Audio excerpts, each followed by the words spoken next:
মৌসুমী বায়ুর প্রভাবে 3 দিন সারা দেশে ভারী বৃষ্টির পূর্বাভাস। সিলেট, চট্টগ্রামে ভূমিধসের শঙ্কা। বন্দরনগরী সহ বিভিন্ন স্থানে জলাবদ্ধতায় ভোগান্তি। প্রায় 1,500 কোটি টাকা কম ব্যয়ে শেষ হলো পদ্মা সেতু প্রকল্পের কাজ।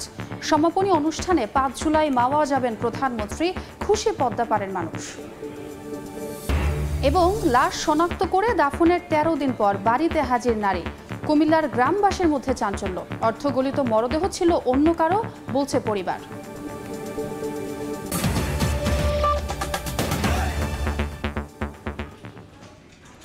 বাংলা সময়ের সঙ্গে আছে আমি ছোঁয়া খন্দকার।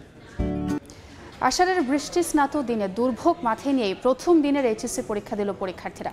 কাক ভেজা হয়ে পানি মারিয়েই কেন্দ্রে যায় তারা। চট্টগ্রামে অনেক পরীক্ষা কেন্দ্রের ভেতরেও পানি উঠে যায়। এছাড়া নগরীর বিভিন্ন স্থানে জলাবদ্ধতায় চরম ভোগান্তিতে পড়েন সাধারণ মানুষ।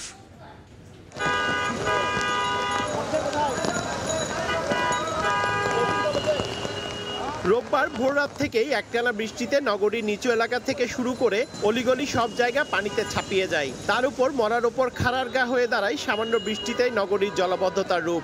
এইচএসসি পরীক্ষার প্রথম দিনেই আষাঢ়ের বৃষ্টি দুর্ভোগের কারণ হয়ে দাঁড়ায় পরীক্ষার্থীদের জন্য।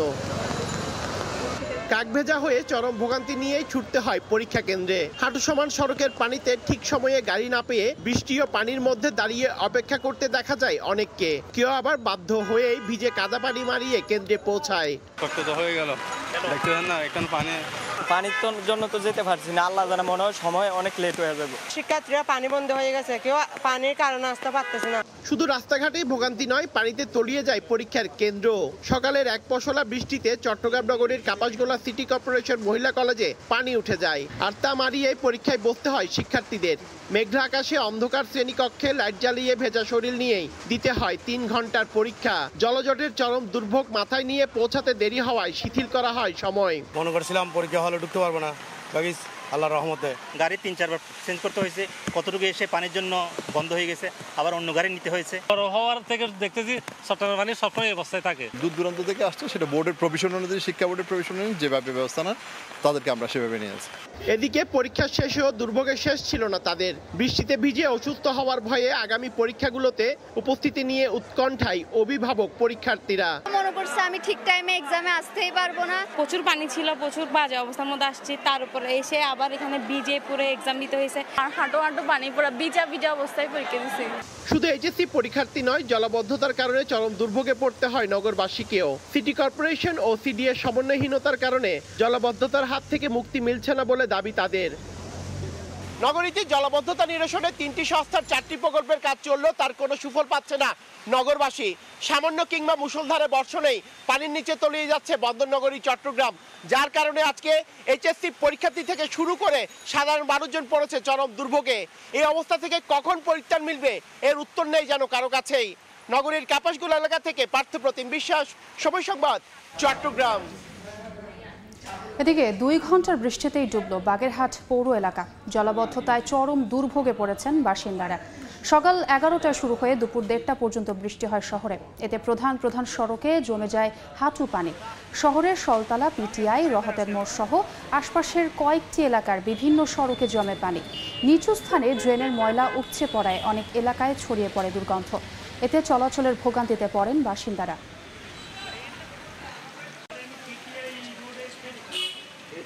বৃষ্টিতে অনেক রোডে পানি ভরে গিয়েছে, সেই জন্য আমাদের যাতায়াতে অনেক সমস্যা হয়ে যাচ্ছে।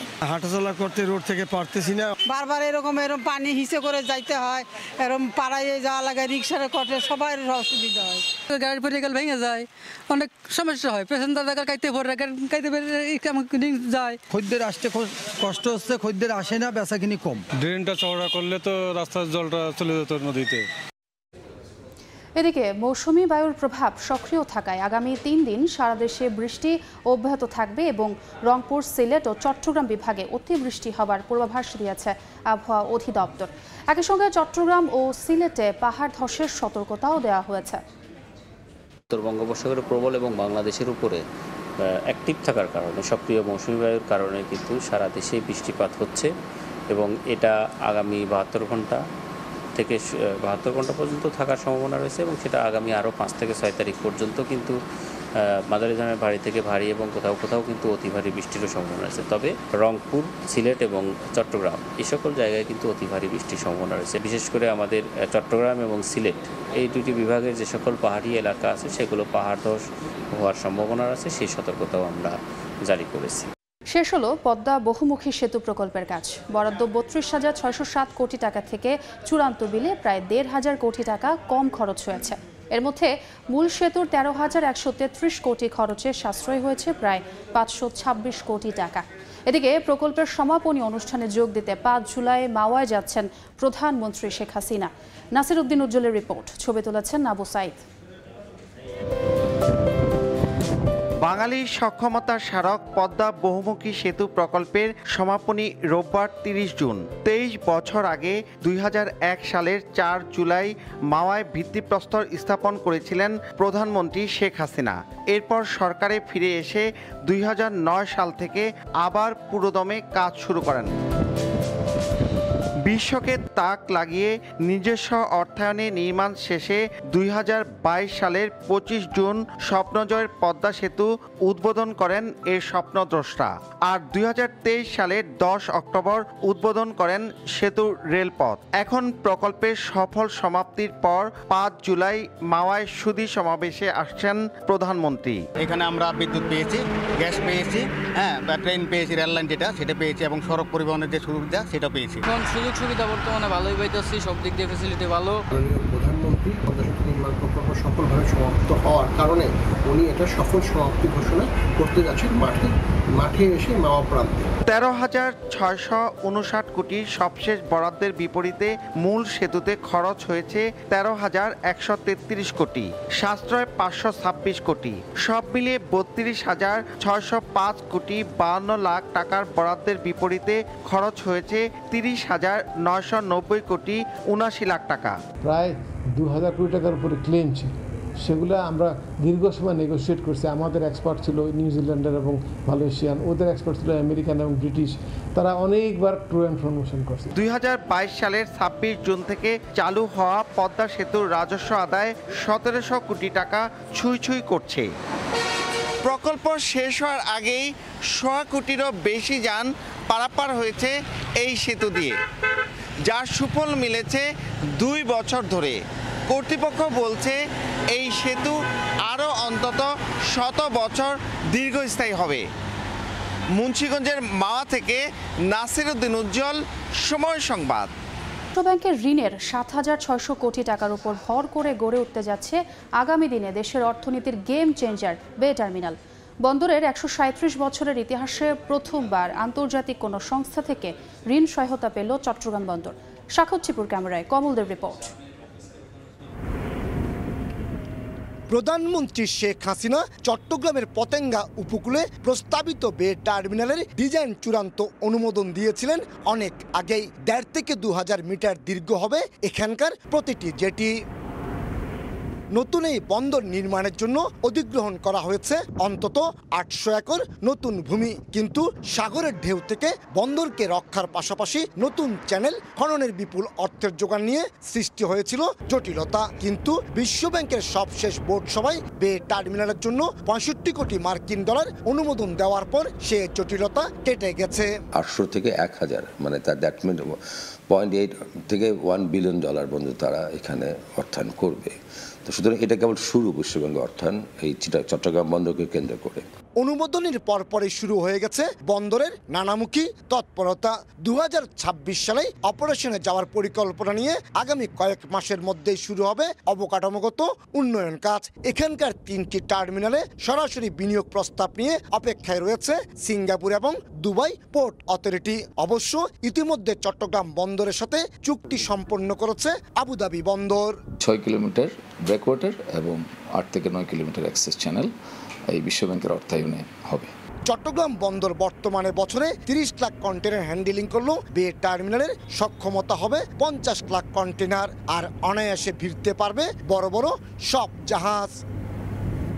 চট্টগ্রাম বন্দরের ১৩৭ বছরের ইতিহাসে প্রথমবারের মতো কোনো বিদেশি দাতা সংস্থা ঋণ সহায়তা দিতে এগিয়ে আসলো, তাও আবার বিশ্বব্যাংক। বিশ্বব্যাংকের ৭,৬০০ কোটি টাকা ঋণ নিয়ে পথ চলা শুরু হচ্ছে আগামী দিনে বাংলাদেশের অর্থনীতির গেম চেঞ্জার এই বে টার্মিনালের। প্রস্তাবিত বে টার্মিনাল থেকে কমল দে, সময় সংবাদ। কুমিল্লার ১৪ গ্রামের লাশ শনাক্ত করে দাফনের ১৩ দিন পর বাড়িতে ফিরে এসেছেন মানসিক ভারসাম্যহীন এক নারী। এতে এলাকায় চাঞ্চল্যের সৃষ্টি হয়েছে। গত ১৭ জুন ফেনী শহরের জিয়া মহিলা কলেজের সামনে ড্রেন থেকে অর্ধগলিত নারীর লাশ উদ্ধার করে সদর থানা পুলিশ। স্থানীয়রা খবর দিলে ফেনী সদর হাসপাতালের মর্গে ৩২ বছর বয়সী রোকসানার মরদেহ বলে শনাক্ত করে তার ভাই এবায়দুল। পরে লাশটি এনে ১৮ জুন নিজ বাড়ি ১৪ গ্রামের রাজবল্লভপুর মধ্যমপাড়ায় দাফন করা হয়। এ ঘটনার ৭ দিন পর ফেনীতে খালার বাসায় হাজির হন রোকসানা। লাশটি অন্য কারো ছিল বলে দাবি পরিবারের। বাংলা সময়ে আরও থাকছে। সীমান্ত দিয়ে ঢুকে দেশের বিভিন্ন স্থানে যাচ্ছে ভারতীয় অবৈধ চিনি। সুনামগঞ্জে অভিযান চালিয়ে ২৬০ বস্তা জব্দ করল চোরাচালান বিরোধী ট্যাক্স ফোর্স। সুনামগঞ্জে ২৬০ বস্তা ভারতীয় চিনি জব্দ করেছে চোরাচালান বিরোধী টাস্ক ফোর্স। সদর বিশম্ভরপুর ও দোয়ারা বাজার উপজেলার সীমান্ত এলাকার 10টি পয়েন্টে দিয়ে চোরা কারবারিরা ভারতীয় চিনি এনে প্রত্যন্ত পল্লীতে গুদামজাত করে। পরে ট্রাক, পিকআপ ও কাভার্ড ভ্যান দিয়ে আইন শৃঙ্খলা রক্ষা বাহিনীর চোখ এড়িয়ে ঢাকা, চট্টগ্রাম ও সিলেট সহ দেশের বিভিন্ন স্থানে বিক্রি করে। গোপন সংবাদের ভিত্তিতে বিশম্ভরপুর উপজেলা নির্বাহী কর্মকর্তা মফিজুল ইসলামের নেতৃত্বে সীমান্ত এলাকা চালবন ও ভাদের থেকে অভিযান চালানো হয়।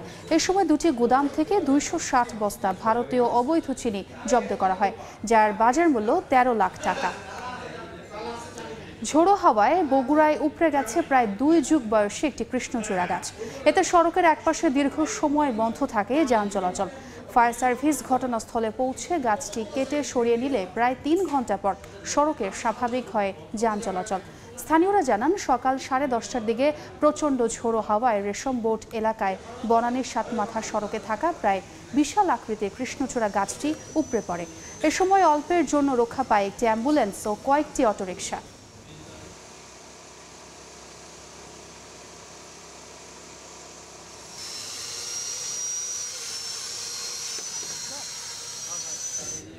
এ পর্যায়ে শীর্ষ সংবাদগুলো জানিয়ে দিচ্ছি আরেকবার। মৌসুমী বায়ুর প্রভাবে ৩ দিন সারা দেশে ভারী বৃষ্টির পূর্বাভাস। সিলেট, চট্টগ্রামে ভূমিধসের শঙ্কা। বন্দরনগরী সহ বিভিন্ন স্থানে জলাবদ্ধতায় ভোগান্তি। এবং প্রায় ১,৫০০ কোটি টাকা কম ব্যয়ে শেষ হলো পদ্মা সেতু প্রকল্পের কাজ। সমাপনী অনুষ্ঠানে ৫ জুলাই মাওয়া যাবেন প্রধানমন্ত্রী। খুশি পদ্মা পাড়ের মানুষ।